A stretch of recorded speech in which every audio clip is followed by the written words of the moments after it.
Meus irmãos, há alguns meses atrás eu falei aqui sobre uma palavra e ontem, enquanto eu estava aqui na igreja trabalhando do lado de fora, arrumando algumas coisas, consertando e trabalhando em algum serviço aqui fora pela manhã, Deus ministrou no meu coração e eu quero voltar a tocar um pouquinho nessa palavra, mas talvez usando alguma coisa do que eu já usei, mas numa tônica diferente. E porque falando sobre igreja, e eu vou chegar lá, mas eu quero tentar fazer você entender que mais do que ser igreja, e que para ser igreja nós precisamos ser verdadeiros discípulos de Jesus. O Antigo Testamento nos traz muitas coisas importantes. Dos livros mais antigos da Bíblia nós aprendemos sobre sabedoria, aprendemos sobre as profecias, aprendemos que o pecado nos separa do Criador. O Antigo Testamento ele nos revela o caminho para o Messias, e aprendemos também através do Antigo Testamento que nós vivíamos e vivemos um grave problema do pecado, ou da incapacidade do homem de resolver o pecado por si só. Ao mesmo tempo, nós, como eu disse aqui, falamos e aprendemos sobre profecias que indicam ou indicavam o Messias, mas é necessário que nós entremos no Novo Testamento para realmente conhecer o nosso Salvador e Senhor. Eu quero, nessa manhã, tentar falar sobre um grande desafio que nós, como igreja, temos de seguir a Jesus como Senhor e como Salvador. Como Salvador, talvez seja mais fácil, porque todos querem ser salvos. Se você perguntar para qualquer pessoa, ela quer ser salva. E eu falei aqui domingo passado sobre as impossibilidades de Deus. E se você não estava aqui, eu vou deixar para você assistir. Você pode entrar no nosso blog e assistir. Você pode perguntar: existe alguma coisa impossível para Deus? E eu iria te dizer: não. Jesus e a Bíblia nos fala em diversas ocasiões que não existe nada impossível para Deus, e não existe realmente. Mas existem alguns milagres, algumas coisas que Deus não faz. E eu quero nessa manhã tentar trazer para você um pouquinho desse desafio que é ter Jesus como Senhor. Porque, principalmente quando se trata de algumas religiões, nós ouvimos em várias religiões as pessoas chamando Jesus como nosso Senhor. E se torna um costume por um respeito, e eu admiro o respeito de algumas pessoas quando fala de Jesus como nosso Senhor, o nosso Senhor, o nosso Senhor, mas as suas vidas não refletem a função, ou o status, ou o nível de servo, quando se fala em ter um Senhor. Chamam-no de Senhor, mas não são seus servos. Tratam respeitosamente Jesus como Senhor, mas quando chega a questão de servi-lo e de fazer aquilo que Ele mandou e ser um verdadeiro discípulo dEle, as suas vidas e os exemplos que eles nos deixam não demonstram isso. Nós vivemos hoje numa sociedade pluralista, onde todas as mensagens são muito bem aceitas, mas a mensagem do Evangelho e a mensagem da cruz se torna cada vez menos aceitável. Para muitos, a fé exclusiva em Jesus não é politicamente correta, ou não é a única fé que devemos ter. Nós podemos acreditar em outras coisas também. O ecumenismo domina o pensamento de um povo que tolera tudo, menos a verdade. As pessoas aceitam de tudo, aceitam os mais diferentes tipos e escolhas de vida e padrões de vida que se possa existir. Mas quando você fala a verdade, você está sendo discriminatório, você está discriminando, você está falando demais, você não poderia fazer isso. A Bíblia não nos deixa margem para este ponto que eu acabei de falar, porque em 1 João 5,12, João fala: aquele que tem o Filho tem a vida, aquele que não tem o Filho de Deus não tem a vida. Só existe um meio, só existe uma forma de vida aceitável, e essa forma é a verdade, porque ele disse: eu sou o caminho, eu sou a verdade, eu sou a vida. Ninguém vem ao Pai a não ser por mim. Não existe outra forma, por mais politicamente correto ou por mais polidos que nós sejamos, a verdade sempre será a verdade, ainda que aí fora ela esteja distorcida. Mas a palavra de Deus continua sendo a verdade. Em Jesus, ou sem Jesus, estamos fadados à morte. Porque se temos o Filho, temos a vida. Agora, em Lucas 9:23, nós conhecemos muito bem esse versículo, porque é um dos versículos que eu sempre cito aqui, você sempre ouve, mas é um versículo um tanto quanto constrangedor, e eu já falei sobre isso aqui. A Bíblia diz em Lucas 9:23 que Jesus apresentou pelo menos três ou quatro elementos fundamentais para o discipulado, para aqueles que querem segui-lo. A Bíblia diz assim: e dizia a todos: se alguém quer vir após mim, negue-se a si mesmo e tome cada dia a sua cruz e siga-me. Nós vamos falar um pouquinho sobre isso essa manhã. Eu já falei aqui alguns meses atrás que essa é uma das declarações mais desconcertantes de Jesus. Essa é uma das declarações que o povo não gosta muito.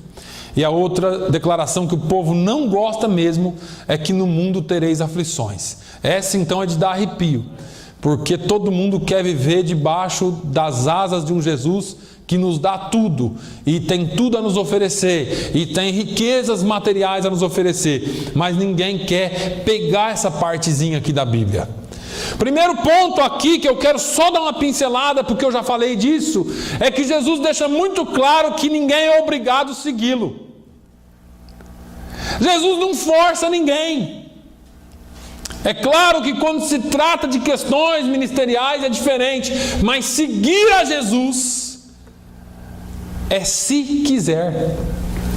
Jesus não pega ninguém pelo pescoço e fala: você vai me seguir, você vai isso, você vai aquilo. Essa semana eu assisti um comediante brasileiro fazendo comédia sobre religiões, tudo, e ele chegou na parte do espiritismo e ele falou assim: parece que aqueles espíritos que entram na pessoa não são muito educados, e não são mesmo. Que ele diz que parece que eles perdem o freio, quando chega não chega suave, a pessoa dá uma entorcida, cai no chão, acho que ele perdeu o freio quando entrou, e é bem assim mesmo. Eles não pedem licença para entrar na sua vida. Eles destroem a sua vida sem pedir licença. Eles chegam para destruir. Aliás, a Bíblia diz que Satanás é mentiroso desde o princípio e assassino. E Jesus diz que o ladrão vem para matar, roubar e destruir. E ele dá a sentença final: fala: mas eu vim para que tenhais vida e a tenham em abundância, ou com abundância. Satanás não pede licença, agora Jesus não. Satanás obriga você, Jesus não. Jesus fala: se alguém quiser vir após mim. É algo espontâneo, e eu creio que está dentro do campo da vontade humana. Se você quiser, se alguém quiser vir após mim. Nós já falamos aqui, mas as pessoas seguem a Cristo pelas mais diferentes razões. E a primeira coisa que eu queria destacar aqui, um desses pontos do discipulado, é seguir a Jesus. Se você quiser seguir Jesus. Ser cristão hoje é bem diferente de o ser cristão quando essa palavra surgiu. Essa palavra surgiu pela primeira vez e os cristãos foram chamados cristãos pela primeira vez na cidade de Antioquia, lá no livro de Atos. E ser cristão era literalmente ser seguidor ou discípulo de Cristo. O termo em questão estava intimamente ligado a uma expressão muito usada em Atos dos Apóstolos, que é testemunha. E essa palavra testemunha no original significa mártir, ou aquele que está tão comprometido com a causa que está disposto a dar a sua vida por ela. Então, quando falava-se de cristão na igreja antiga, na igreja primitiva, falava: olha, aquele ali é crente, aquele ali é cristão. Eles sabiam que ele ia morrer pelo nome de Jesus se fosse preciso. Eles sabiam que chamar alguém de cristão é porque ele não era só alguém que usava um terno e gravata, um vestido e um cabelo comprido para ir para a igreja, mas era alguém que fazia a diferença com o seu modo de viver. Ser cristão hoje já não tem mais a mesma conotação no nosso contexto. Entretanto, nós já falamos um pouquinho sobre isso aqui. Jesus não constrange ninguém a segui-lo, se alguém quiser. Ele deixou muito claro que segui-lo está livre, é a sua vontade, sim ou não. No contexto grego da época de Jesus, o termo seguir era usado para determinar algumas coisas.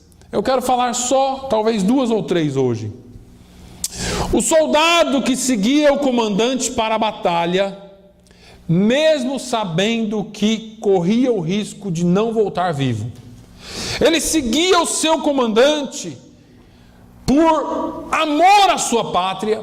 Ele seguia o seu comandante por uma forma de viver que ele entendia que era certa. Ele falou: eu vou obedecer, eu vou seguir, mesmo que eu morra, mas eu vou defender a minha pátria até a morte.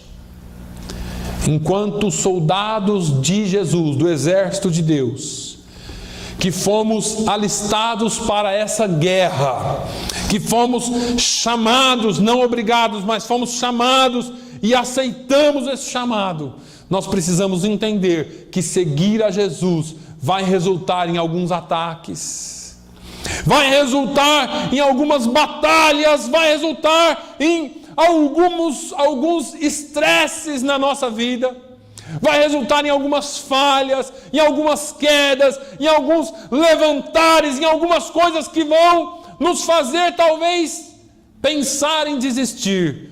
Mas você precisa entender uma coisa: o nosso comandante é Cristo e Ele não perde batalha. Ele não perde batalha, Ele é Deus. E Ele nunca nos abandona. Seguir fala também, diz respeito ao escravo que atende às ordens do seu senhor e o segue. É interessante que nas Bíblias de tradução da língua portuguesa mudaram essa palavra, colocaram uma palavra mais adequada, mais suave. Hoje você não vê mais na Bíblia muito a palavra escravo, você vê a palavra servo, porque é mais suave. Agora, se nós somos servos, nós somos escravos, porque o servo ele está para servir. E nós somos servos do Senhor. A nossa diferença, irmãos, é que nós somos servos livres. E às vezes parece até contraditório, mas nós fomos libertos para servir. Romanos 6:18 diz: e libertados do pecado, fostes feitos servos da justiça. Nós somos servos da justiça e para a justiça de Deus. Nós não estamos mais debaixo da servidão de Satanás, nós não estamos mais debaixo dos desejos de Satanás para a nossa vida, mas agora nós somos servos do Senhor, e como servos dele, nós obedecemos. Nós não servimos por força, nós servimos por amor, mas lembre-se, você ainda é servo. Amo o que faço, mas sou servo. Agora, esse termo seguir também estava ligado ou dizia respeito ao indivíduo que se mudava de cidade, e quando ele chegava na cidade nova que ele ia morar, ele tinha que seguir as leis da cidade. Cada cidade da época tinha uma lei. Ele chegava, e no que diz respeito a nós vivemos aqui na terra, mas o nosso alvo final é o céu. A Bíblia diz que nós somos cidadãos do céu. Paulo fala que nós somos embaixadores de Cristo na terra. Paulo diz ainda que nós não somos daqui. E aí nós estamos aqui de passagem e não de moradia. Nós precisamos entender que as nossas leis provêm do céu. A nossa direção é o céu. Seguir a direção que Deus nos deu e ponto final.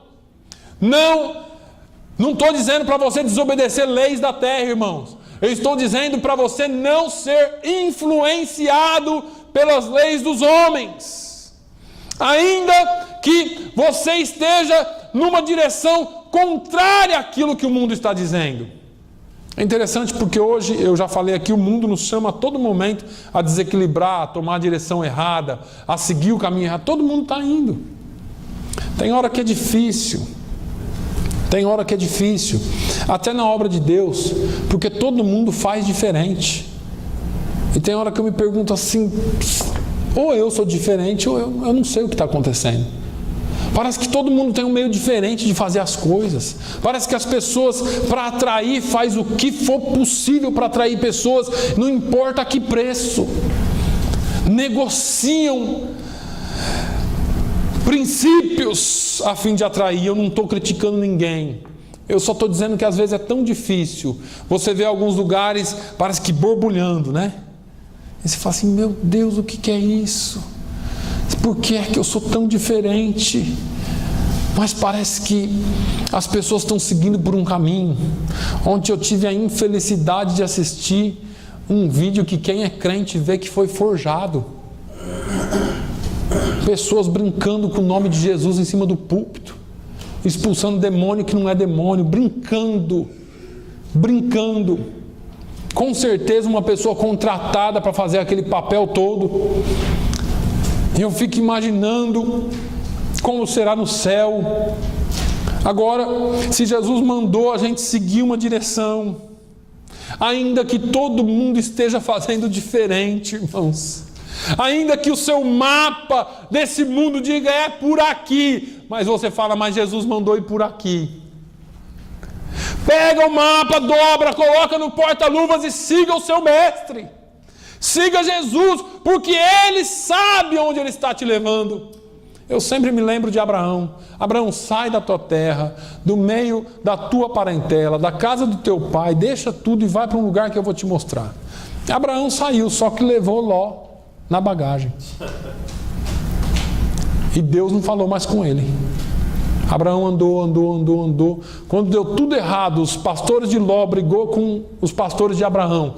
Quando não deu mais, Abraão falou, escolhe aí para onde você for, eu vou para o outro lado.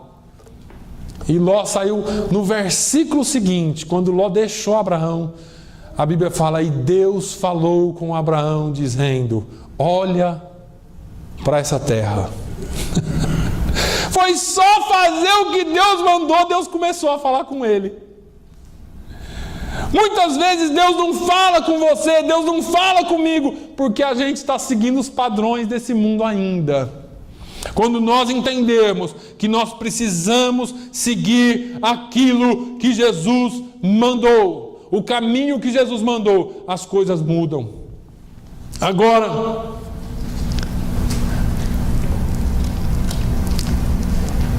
é difícil porque o mundo religioso nos ensina a seguir Jesus, de uma maneira distorcida. E tem muita gente seguindo Jesus da maneira errada. Eu já falei aqui para vocês. Não que a gente seja as melhores pessoas do mundo. Não é isso. Mas a Bíblia nos dá alguns exemplos. E um dos exemplos que eu olho, eu vejo Pedro no dia que Jesus estava sendo julgado, no dia que Jesus foi preso, foi levado lá para o pátio de Pilatos.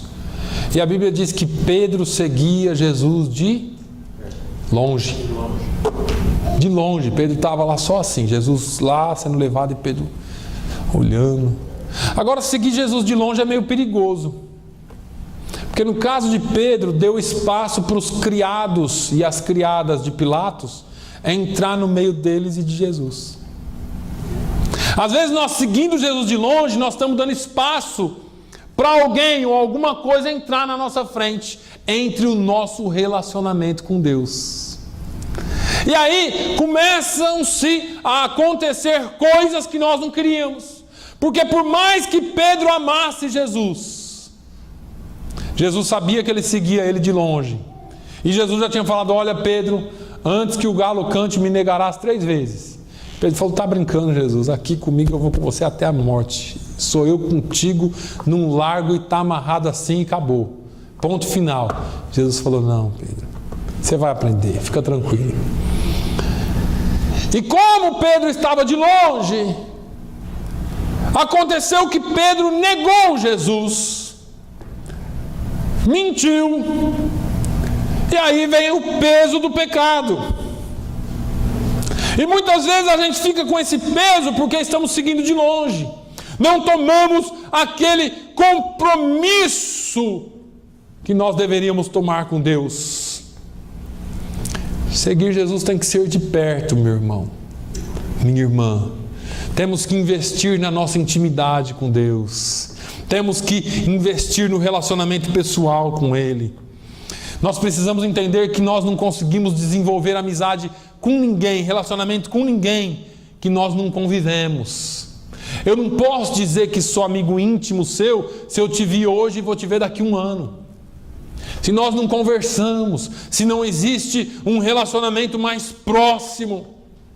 Não dá para ter um relacionamento com Jesus igual eu tenho com você, que eu só ligo para você para pedir dinheiro emprestado. Com Jesus não é assim. Eu não posso ligar para Jesus só quando eu estou me sentindo sozinho dentro do buraco. Eu tenho que falar com Ele todos os dias. Não podemos dizer que amamos a Deus quando temos que mostrar que pertencemos à sua família. Preferimos adiar, preferimos deixar para depois. É mais ou menos assim: eu sigo, mas não quero compromisso. Eu sigo, mas quero ficar de longe, só recebendo. Quando eu vou lá para João 6, eu vejo os motivos que as pessoas seguiam Jesus. Uns seguiam pela comida, outros seguiam por curiosidade, outros seguiam por causa dos sinais. E Jesus falou isso para eles. E aí Jesus deu uma palavra mais dura para eles. E a Bíblia diz que muitos dos seus discípulos já não o seguiam mais. João 6,66, se eu não me engano. Muitos dos seus discípulos já não o seguiam mais. Porque não tinha comida, porque agora não tinha mais sinal, porque agora não tinha mais palavra suave, agora o negócio era preto no branco. E agora eles já se sentiram feridos pela verdade. Seguir Jesus de longe é perigoso, porque é seguir sem se comprometer. É seguir dizendo: Jesus, eu te sigo, mas eu não te dou o controle total da minha vida. Aqui nessa área o Senhor não toca. Tem algumas áreas da nossa vida que a gente precisa ser consertado, ser ajustado, desejos. E aí é interessante porque em algumas dessas áreas a gente não quer Jesus. A gente não quer que Jesus entre em alguns cômodos da nossa vida. E você pode dizer assim: pastor, eu até entendo, mas religião é uma área, vida social é outra, bem-estar é outra. E sabe, eu tenho meus desejos. Eu tenho meu bem-estar. Deixa eu te falar uma coisa. Quem foi que te falou que você pode ter bem-estar fora da presença de Jesus? Não existe bem-estar fora da presença de Jesus. Não existe alegria fora da presença dele. Não existe nada que possa preencher a sua tristeza, a sua angústia, o seu vazio, a não ser Jesus. E se ainda não preencheu, porque talvez você possa dizer, mas eu sigo há tanto tempo, talvez você esteja seguindo Jesus de longe, talvez você ainda não assumiu o compromisso que você precisa assumir. Dizer, Senhor, eu me entrego totalmente nas tuas mãos e quero que o Senhor domine a minha vida por completo. Eu vou seguir um pouquinho adiante, senão nós não vamos acabar. O segundo passo é negar-se a si mesmo. Estou falando de discípulo, irmãos. O negócio aqui é bem mais sério. Porque seguir, você pode seguir de perto, de longe. Mais ou menos, né? Querendo ou não, você fala que é crente. Eu falo que sou crente. Agora, quando chega nessa parte do negar-se, é um pouquinho mais difícil. Por quê, pastor? Porque não é novela. Porque não é romance, não é filme de amor. O negócio aqui é mais sério. Negar-se a si mesmo não é fácil. E eu te digo por que não é fácil. Porque você gosta de você. Porque eu gosto de mim. E se eu gosto de mim, e se você gosta de você, nós queremos tomar conta da nossa vida, não é mesmo? Nós queremos ter completo controle de tudo que nós fazemos e às vezes até da vida dos outros, porque nós gostamos. A minha vontade me importa, é importante, os meus projetos são importantes para mim. Negar-me a mim mesmo significa sentar no banco de reservas e deixar Jesus atuar na sua vida. Tem hora que você vai ver, parece que o time está perdendo. E a sua vontade é levantar do banco e entrar em campo para entrar nesse jogo. Mas se Jesus for titular na sua vida, você nunca perde o jogo. Você nunca perde a batalha. Você pode dizer assim, é a melhor coisa que existe. Deixar Jesus controlar tudo. É aqui, na palavra. É aqui, falando na pregação. Mas na vida prática não é tão fácil assim.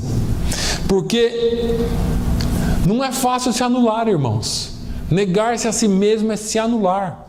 E eu quero que você entenda isso. Eu vou explicar bem explicadinho para você. Porque isso é algo que a começar em mim, precisamos fazer mais. A nossa vida, a nossa santificação depende disso. Cada dia que nós subimos um degrau na nossa vida espiritual, nós estamos anulando a nós mesmos e deixando Deus tomar conta de nós. É você e eu entendermos que você não é prioridade. Ah, mexeu na ferida. Como que eu não sou prioridade se o mundo hoje...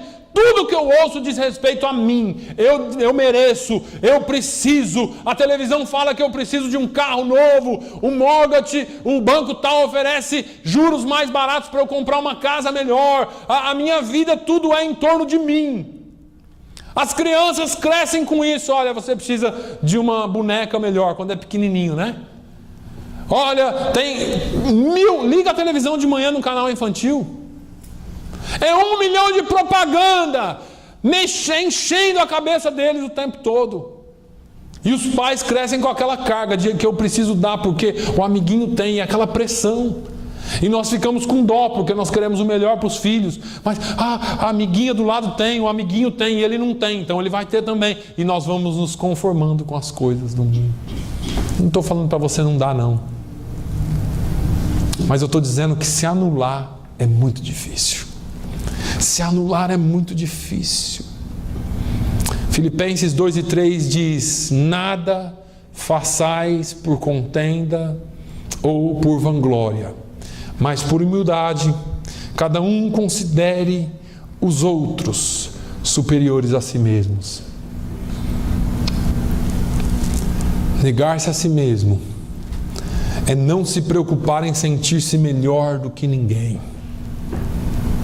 Negar-se a si mesmo é abrir mão de todo o orgulho, descer do nosso salto interior, do nosso pedestal, do nosso altar pessoal e se nivelar com todos. Isso é negar-se a si mesmo. É fácil?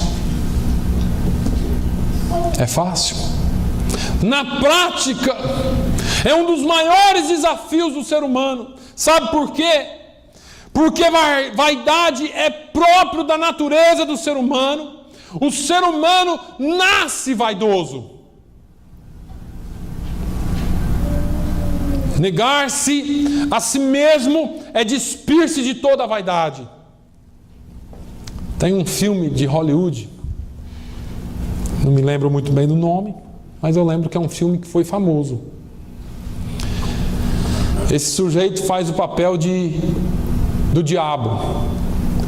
E na última cena do filme, na última frase, a hora que acaba o filme, a frase desse diabo é essa: vaidade, com certeza, meu pecado predileto. Advogado do diabo. O diabo mexe com a vaidade. Ele fala: vaidade, com certeza, o meu pecado predileto.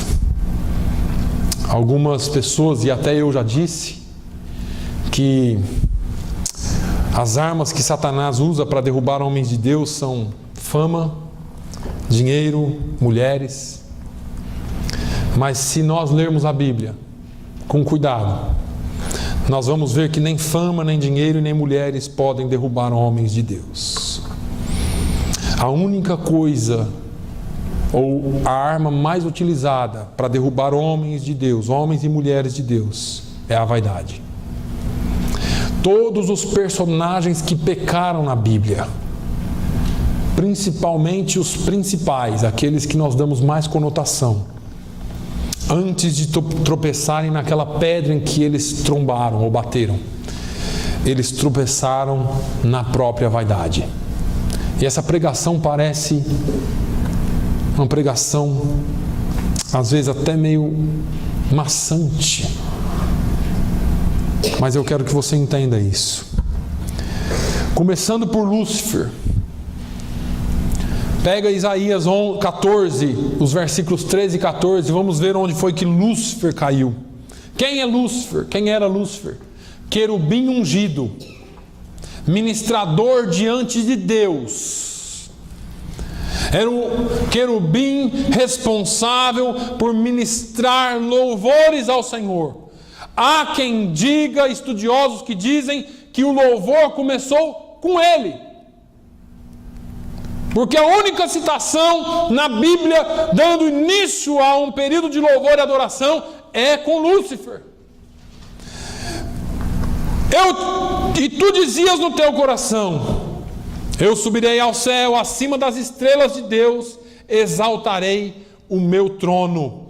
E no monte da congregação me assentarei, aos lados do norte. Subirei sobre as alturas das nuvens, e serei semelhante ao Altíssimo. Eu quero ser igual a Deus. Isso é vaidade ou não? Se formos para Gênesis, onde foi que Eva caiu? Na vaidade. Olha aqui, Gênesis 3, 4 a 6. Então a serpente disse à mulher: certamente não morrereis, falando do fruto da árvore. Se você comer, você não vai morrer não. Porque Deus sabe que no dia em que dele comerdes, se abrirão os vossos olhos, e sereis como Deus, sabendo o mal e o bem. Sereis como quem? O que Eva fez? E viu a mulher que aquela árvore era boa para se comer, e agradável aos seus olhos, e árvore desejável para dar entendimento. tomou do seu fruto e comeu, e deu também a seu marido, e ele também comeu. Eva, você vai ser igual a Deus, Eva. Ela podia ter falado: para trás de mim, Satanás, que nem Jesus fez com Pedro. Mas ela viu, olhou e desejou ser igual a Deus. Vaidade. Quando foi que Davi pecou? Se você ler os últimos capítulos das crônicas, você verá o que a Bíblia diz: que seu coração se envaideceu. Quando foi que Saul pecou? Quando a sua vaidade foi ferida. Samuel demorou a chegar. O povo parece que quis dispersar.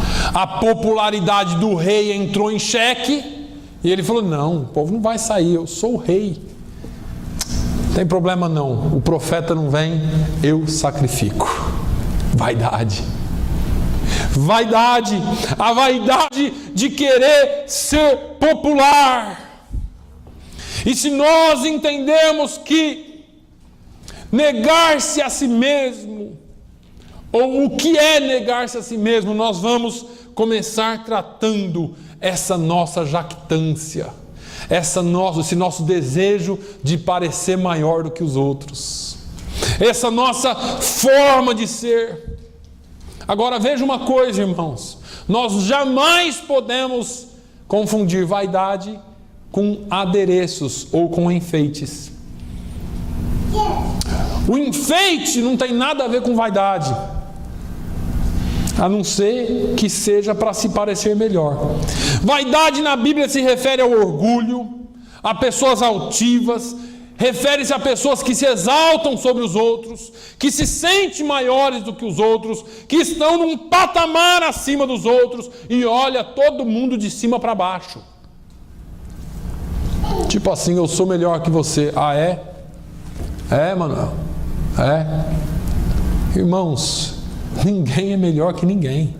Em se tratando de conhecimento, nós podemos ter diferenças. Em se tratando de níveis culturais, nível financeiro, podemos ter diferenças. Mas todos nós somos iguais diante de Deus. Não é o que está no exterior que vai te fazer melhor ou pior que alguém.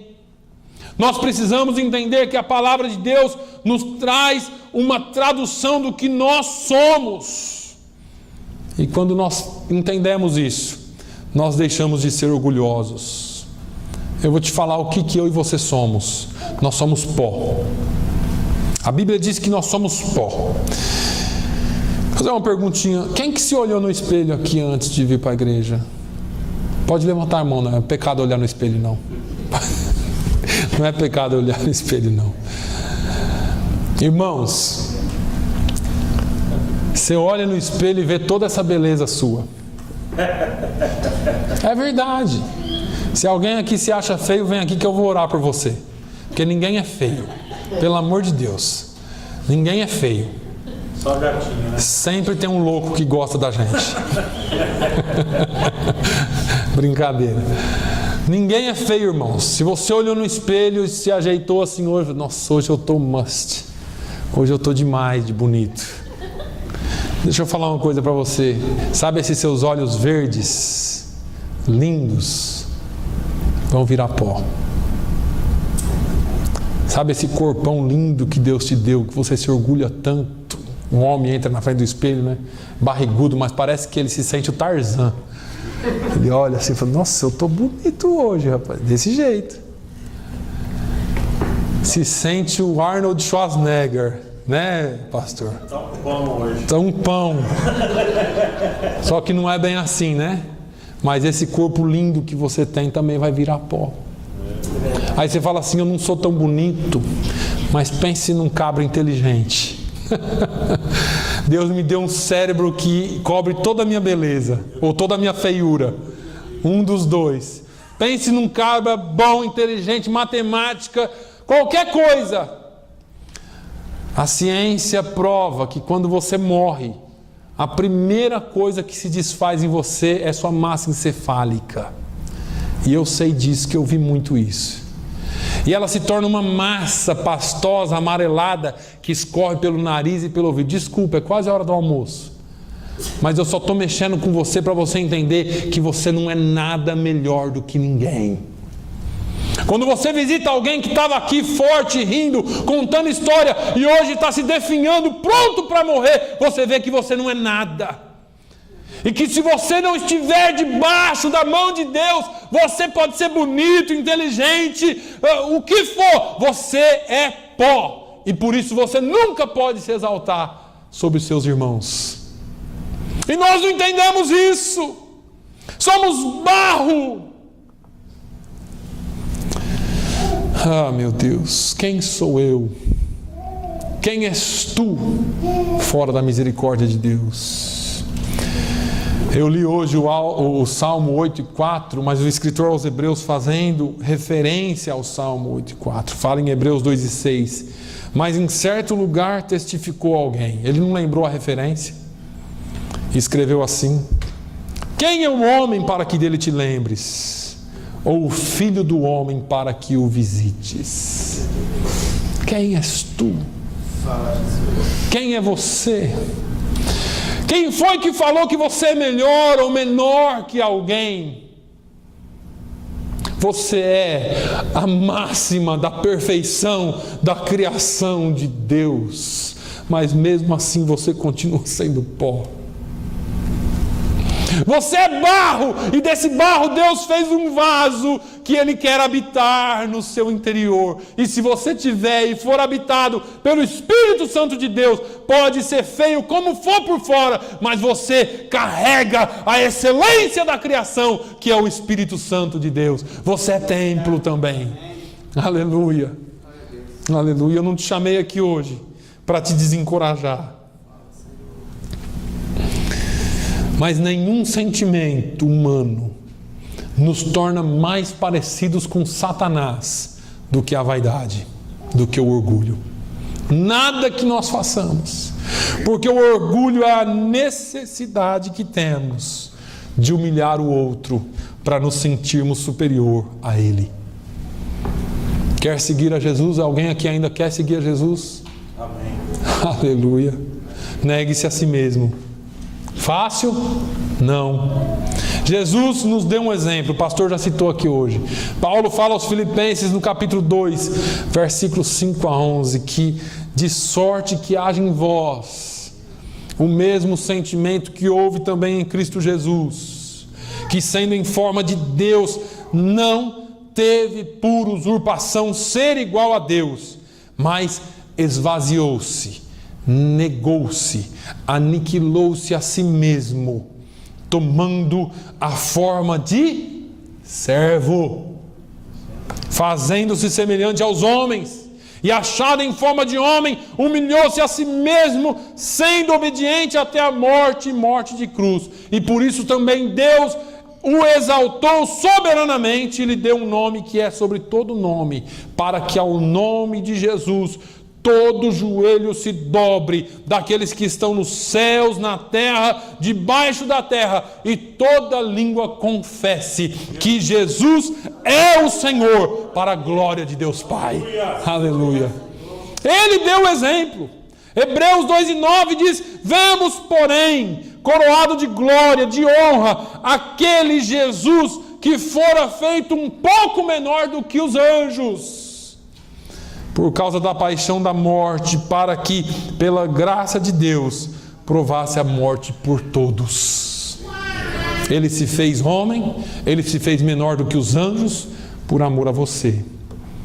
Ninguém é perfeito, todos nós temos os nossos defeitos, todos nós temos as nossas falhas. Me aguenta aí mais 2 minutos. O apóstolo Paulo nos ensina, a sua humildade nos deixa um exemplo maravilhoso. Paulo foi o homem que teve que descer muito para chegar onde chegou, porque ele diz que ele era fariseu de fariseus, da tribo de Benjamim. Ele tinha tudo para ser o melhor sacerdote de Israel, irrepreensível. Ninguém podia, com relação à lei, com relação à religião, ninguém falava nada dele.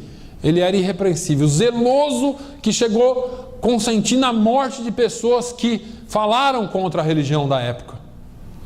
Mas ele teve que descer. O encontro dele com Jesus já jogou ele no chão de cara e deixou ele cego. E aí alguém que ele perseguia veio orar por ele. Olha que humilhação. Ele diz assim: porque eu sou o menor dos apóstolos, que não sou digno de ser chamado apóstolo. Agora ele já estava aprendendo. Agora o Espírito Santo já tinha trabalhado nele, pois que perseguia a igreja de Deus. 1 Coríntios 15, 9. E aí o Espírito Santo trabalha um pouquinho mais nele, fala um pouquinho mais com ele, e aí lá em Timóteo ele fala, depois de preso, pronto a morrer, ele fala: essa é uma palavra fiel e digna de toda aceitação, que Cristo Jesus veio ao mundo para salvar os pecadores, dos quais eu sou o principal. Isso aqui, irmãos, é o apóstolo Paulo falando. É o apóstolo Paulo falando. Paulo, ele nos ensina de tal forma que quando Jesus, para encerrar aqui, fala: se você quiser vir após mim, você precisa negar-se a si mesmo, você precisa tomar a cada dia a sua cruz. E aí é interessante, porque se tomar a cada dia a sua cruz é uma palavra que a gente pega hoje e não entende muito bem. Os judeus entendiam bem isso, porque Jesus não foi o primeiro que morreu na cruz, nem foi o último. Ele foi o único que morreu sem pecado, pelo seu e pelo meu pecado. Mas ele não foi nem o primeiro e nem o último. E o judeu sabia, mas isso não entrava no judeu. Sabe por quê? Porque tomar cada dia a sua cruz, o judeu olhava e falava: não tem jeito. Uma vez que você tomou a cruz, não tem volta, você vai morrer. Você toma a cruz aqui, na hora que você chegar no lugar que chegou o lugar da cruz, morreu. Como que eu vou tomar todo dia? Renúncia diária. Renúncia diária.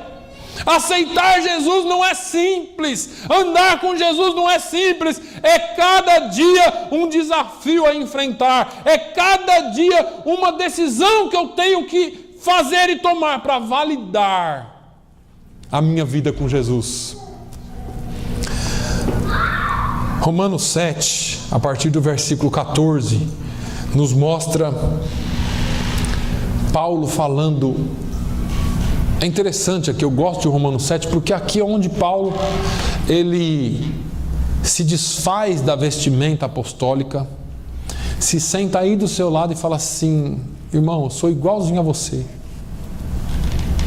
Paulo, ele fala: o bem que eu quero fazer, eu não faço, e o mal que eu não quero fazer, esse eu faço. A lei do pecado está em mim.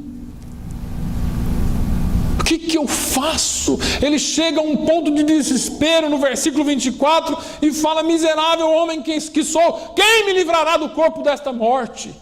E aqui é outra pergunta: porque o que é isso? Então vai um conhecimento para você hoje. Algumas pessoas dizem que a tradução estava errada, foi traduzida errado, que ele estava tentando dizer: quem me livrará da morte desse corpo? Mas não é, por duas razões simples. Primeiro, porque não é, a tradução está correta, ele estava dizendo realmente: quem me livrará do corpo dessa morte? Segundo, porque Paulo não tinha medo de morrer, irmãos. Um sujeito como Paulo não tinha medo de morrer. Se ele tivesse medo de morrer, é só a gente ler a Bíblia. Atos 20 e 24, mas de nada faço questão, nem tenho a minha vida por preciosa. Ele não fazia questão de nada e nem tinha a vida dele por preciosa, contanto que cumpra com alegria a minha carreira, o ministério que recebi do Senhor Jesus, para dar testemunho do Evangelho e da graça de Deus. Atos 21 e 13, porque eu estou pronto não a só ser preso, mas estou pronto ainda a morrer em Jerusalém pelo nome de Jesus. Filipenses 1 e 21, ele diz assim: olha, porque para mim o viver é Cristo e o morrer é ganho.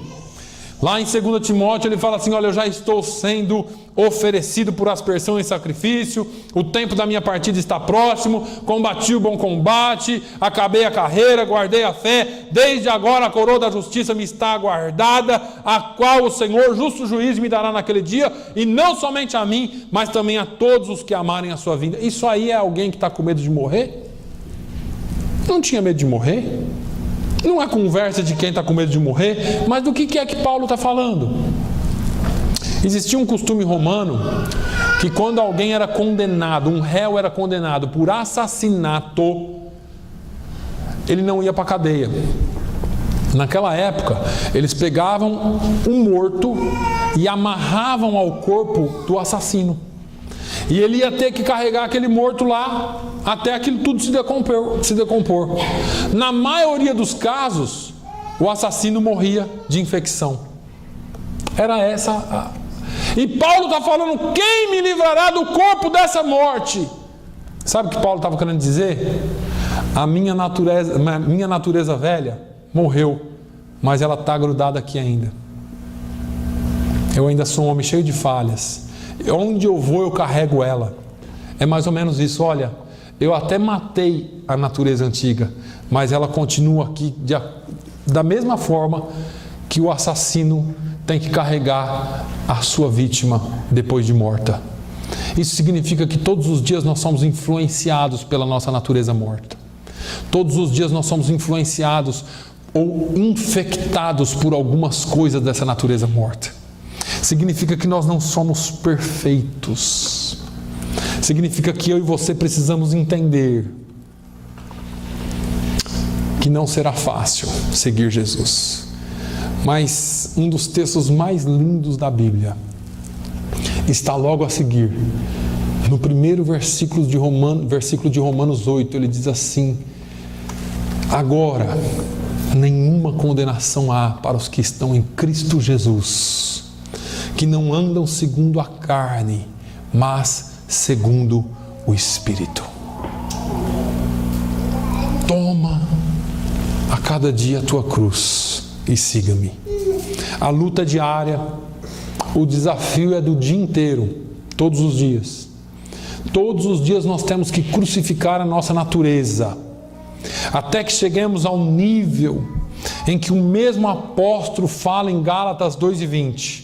Já estou crucificado com Cristo, não mais vivo eu, mas Cristo vive em mim.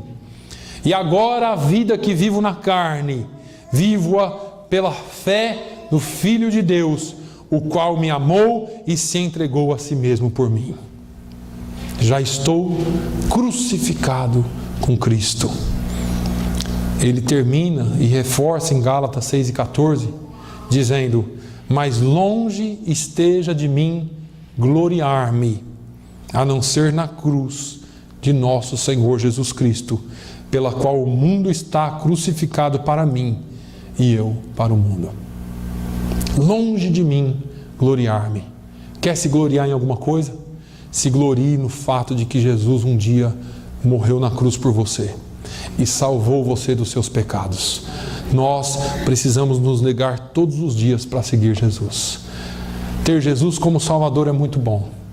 Ter Jesus como Senhor é mais difícil, porque precisa se negar a si mesmo, precisa segui-lo com integridade. São escolhas que fazemos todos os dias. Amém? Feche os seus olhos. Pai, eu te louvo. Eu te louvo, Senhor, porque essa é a tua palavra. Eu preguei aquilo que o Senhor propôs ao meu coração. Eu falei aquilo que o Senhor ministrou ao meu coração de antemão. Senhor, eu quero te pedir que o Senhor nos ensine a nos negar a nós mesmos a cada dia. Senhor, que o Senhor nos ensine a tomar as decisões corretas, ainda que o mundo diga o contrário. Ainda que o nosso corpo diga o contrário.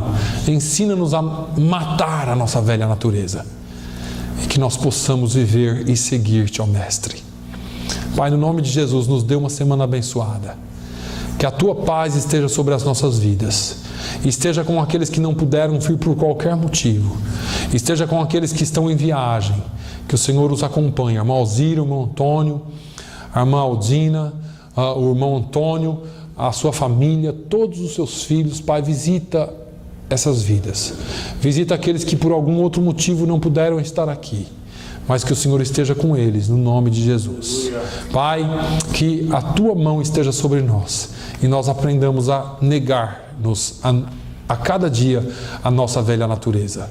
No nome de Jesus é que eu te peço. Que o amor de Deus, a graça do nosso Senhor e Salvador Jesus Cristo, a comunhão e a consolação do Espírito Santo seja sobre todo o povo de Deus, hoje e sempre. Todos digam amém. Amém.